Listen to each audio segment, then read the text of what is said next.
kapuso, sa ibang mga balita, no choice na ang ilang mamimili sa palengke ngayong mahal ang bigas. At ito ang biniti nila kahit masakit sa bulsa. Ang reaksyon naman ng mga farmers group sa posibilidad ng suggested retail price sa bigas sa pagtutok ni Von Aquino. Halos masimot na ang lalagyan ng 51 pesos per kilo na bigas na ito sa Blumentritt Market sa Maynila. Ito na kasi ang pinakamura nila. Ang iba kasing local at imported price, 59 to 64 pesos per kilo na. Sa Maypaho Public Market sa Caloocan, 51 pesos na well-milled rice din ang pinakamura.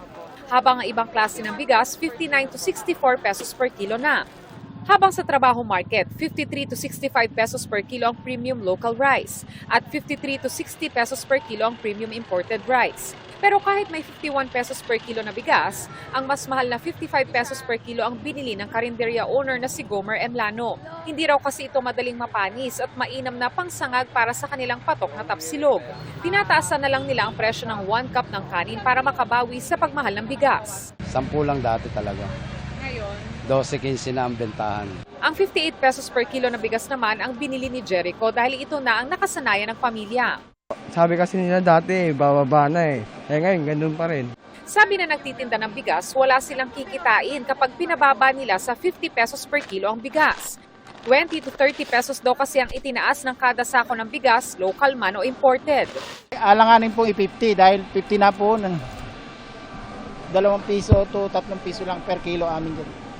Sa plano naman ng Department of Agriculture na pagtatakda ng suggested retail price sa bigas, paalala ng Federation of Free Farmers Cooperative, dapat maging makatwiran ang presyo at hindi masyadong mababa. Wala man daw agarang epekto ang mababang SRP sa mga magsasaka, posibleng sa susunod na anihan naman sila maapektuhan.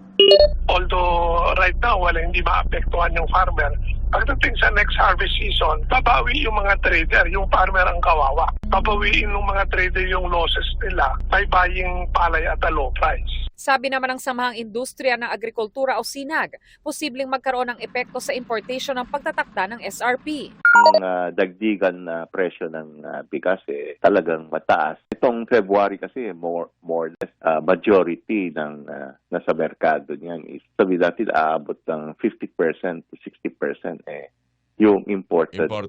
Nandun sa merkado. So kung yun ang gagawin mo, baka hindi magpasok yung mga importer dahil yung pag-agkat nila sa Vietnam and Thailand mataas ang presyo. Sinisika pa namin kunin ang pahayag ng DA pero nauna na nilang sinabi na magtatakda sila ng SRP para manatiling abot kaya ang bigas para sa mga consumer at ikokonsulta nila ito sa stakeholders.